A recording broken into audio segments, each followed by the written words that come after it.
إن الله وملائكته يصلون على النبي يا أيها الذين آمنوا صلوا عليه وسلموا تسليما. akhristayaasha maanta waa hogaamiyeyaasha Britain. Oraahdan ayaa ah midda adduunkan aynu guudkiisa saarannahay u kala qaybisay kuwo horsocod iyo guulo la taaban karo ka gaadhi dhammaan jawaanibta nolosha, halka ay kuwo kalena ay ku reebtay meel waa hore laga hayaamay. Waxaad ila qirtaa daawada in wax akhrisku yahay halka ummaduhu ku kala hadhaan, sidoo kalena ay tahay weer Allah subxaanahu wa tacaala goor hore ina faray, isagoo oo Allah kor ahaaye faray xabiibkeeni Muxamed sallallahu calayhi wasallam. Iqra bismi rabbika الذي خلق الإنسان من علق اقرأ وربك الأكرم الذي علم بالقلم علم الإنسان ما لم يعلم. جرك ابن آدمكم مصمي وحكرتان إلا أوهرو عنتو عبتان يجمعسي جوتاه سيدو كلنا عقلقنا مكرو فكردو واحتر لهنا مصو صارو إلا أوهلو وح أخرس جوتاه أخرس كواقودك إيكو بعين تقراتك آذنها حداد أفير ستوشنتي آيودود أقوهري كسو دقي نبيجي محمد sallallahu alayhi wasallam. Laba kamid ah waxay fariyeen akhris, sidoo kalena isla shantaas aayadood waxay kulmiyeen saddex shay: akhris, qalin iyo cilmi, oo intuba asal u yihiin kobaca iyo garaadka ibni aadanka. Haddaba muxuu qofkeenu faa'iidayaa haddii uu caado ka dhigta akhriska? Muuqaalkan koobanna waxaan kuugu soo gudbin doonaa dhowr faa'iido kaas oo laga helo akhrinta buugaagta.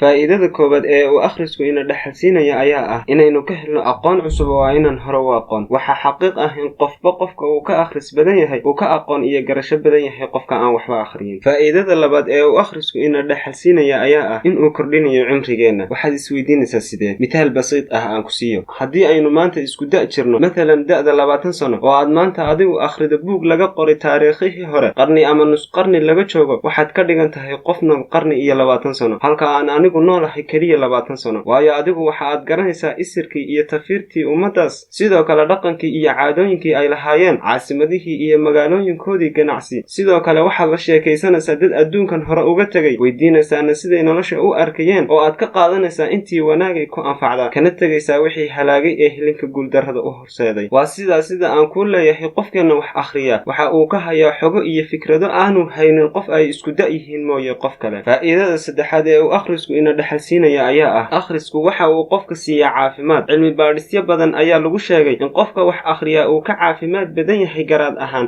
kan aan waxba akhriyin. faa'iidada afraad ee uu akhrisku ina dhaxalsiiya ayaa ah akhrisku waxa uu yareeyaa stresska iyo isku buuqa maskaxda. maxaa yeelay akhristuhu waxa uu maalin walba indhihiisu qabanayaan guuldarrooyin iyo niyad jab aan dhammaad lahayn oo ay soo mareen dad isaga ka horeeyey, markaasuu cashar ka baranaya kana gudbaya si aanu ugu sii daahin. faa'iidada shanaad ee uu akhrisku ina dhaxalsiinaya ayaa ah aftahanimo iyo eray bixin sax ah. waxaa hubaal ah in qofka uu ka aftahansan yahay kana hadal yaqaansan yahay uu ka akhris badan yahay. faa'iidada lixaad ee uu akhrisku ina dhaxalsiinaya ayaa ah dhowrista waqtiga. waxaad ogaataa in maalinta qiyaame Allah subxaanahu wa tacaala aanad hortiisa ka dhaqaaqaynin ilaa lagu weydiiyo 4 su'aalood. laba ka mid ahna waxay la xidhiidhaan waqtiga, taasina waxay kaa caawinaysaa inaad si fiican uga faa'iidaysato waqtigii kaa bixi lahaa. 6daasi qodob ayaynu kusoo koobsanaynaa, inagoo aan kusoo koobi karin faa'iidada uu akhrisku inoo leeyahay hal iyo laba muuqaalba. waxaanan idinkaga tegayaa oraahda ay dhagihiinu in badan maqleen, taas oo odhanaysa: haddii aanad noqonaynin qoraa wanaagsan oo dadkiisa anfaca, noqo akhrista wanaagsan oo naftiisa anfaca. waayo qoraa kasta oo dadkiisa anfaca mar buu ahaa akhrista wanaagsan oo naftiisa anfaca.